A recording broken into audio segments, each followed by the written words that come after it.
नमस्कार मेरे प्यारे साथी और मेरे प्यारे मित्रों। तो आप सभी का स्वागत है एक बार फिर से आपके अपने चैनल में जिसका नाम है सुजाता के।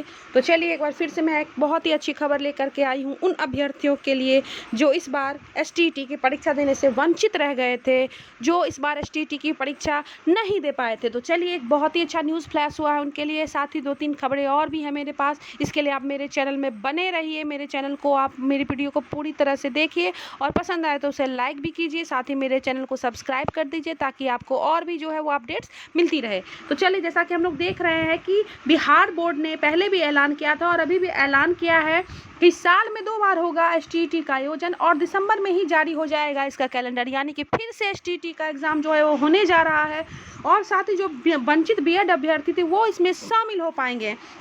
अब है कि 15 दिसंबर से पहले एक एकेडमिक कैलेंडर जारी किया जाएगा और बिहार बोर्ड विद्यालय परीक्षा समिति एक जल्द ही एक और एसटीईटी परीक्षा करवाएगी। इसकी रूपरेखा बनाई जा रही है। दिसंबर में ही बिहार बोर्ड की ओर से एकेडमिक कैलेंडर में इसकी निश्चित तिथि की घोषणा कर दी जाएगी और 15 दिसंबर से पहले कैलेंडर जारी कर दिया जाएगा, ऐसा बोर्ड के अध्यक्ष श्री आनंद किशोर जी ने कहा है। और वर्तमान में एसटीईटी जो अभ्यर्थी उत्तीर्ण नहीं हो सके हैं या फिर परीक्षा नहीं दे पाए, उन्हें जल्द ही एक बार फिर से मौका मिलेगा और वो तैयारी करें और निराश नहीं हो, ऐसा उन्होंने कहा है। तो आने वाले दिनों में एक समय फिक्स कर दिया जाएगा और उसी समय पर परीक्षा होगी, यानी कि कहने का मतलब है कि अब जो एसटीईटी का एग्जामिनेशन होगा वो एक बहुत ही प्रॉपर और अच्छे तरीके से होगा।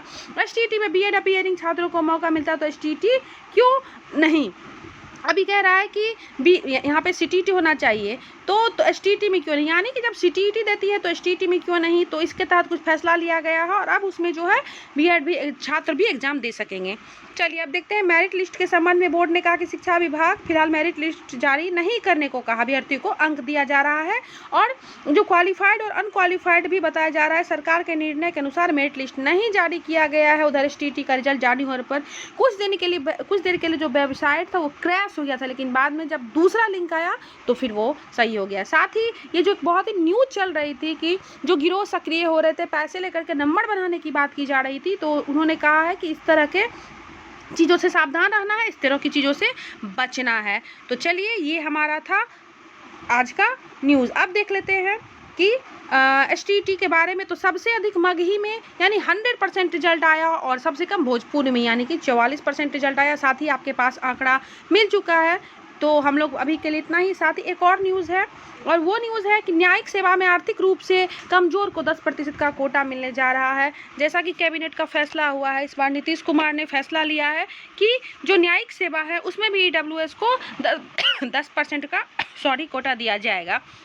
इसके लिए बहुत सारे पद भी सृजित किए जा रहे हैं और इंजीनियरिंग व पॉलिटेक्निक में के संविदा कर्मियों को नियुक्ति में 5% का वेटेज दिया जाएगा। यानी कि बिहार सरकार जो अपने कैबिनेट के फैसले में तरह तरह की सौगात दे रही है और अब हम लोगों स्टूडेंट को इसका जो सौगात है वो यूज़ करना है। तो चलिए एक और न्यूज़ देख लेते हैं। सिपाही भर्ती की परीक्षा रद्द हुई है। जो एग्ज़ाम हुई थी 7 और 15 अक्टूबर को होने वाली परीक्षा स्थगित कर दी गई और 1 तारीख को जो एग्ज़ाम हुई थी वो रद्द कर दी गई है। तो चलिए फिलहाल जो मुख्य जानकारी है वो एसटीईटी के लिए है। तो लगे रहे ऐसे स्टूडेंट जिनका एसटीईटी इस बार चूक गया या जो एग्ज़ाम नहीं दे पाए वो लगे रहें। साथ ही मेरे चैनल को सब्सक्राइब कर लें क्योंकि आपको जितना भी क्वेश्चन बैंक है, क्वेश्चन पैटर्न है वो आपको मेरे चैनल पे मिल जाएगा। और कहीं भी अभी तक जो है आपको क्वेश्चन बैंक इस साल का नहीं आया है स्टेट का, तो आप किसी भी सब्जेक्ट से हैं अगर आप मेरे चैनल को पे आप देखिएगा, एक प्लेलिस्ट बना हुआ है और उस पर सारा आंसर की जो है वो अपलोड है और सारा आंसर की। तो अगर आपको जो है जिस सब्जेक्ट का चाहिए आप मुझे मैसेज करेंगे, कमेंट में आपको मिल जाएगा और उसी के आधार पर आप अपना तैयारी जारी रख सकते हैं। तो चलिए अभी के लिए इतना ही बस। आगे मेरे चैनल में बने रहिए। आपका बहुत बहुत धन्यवाद। आपका दिन शुभ हो। Thank you.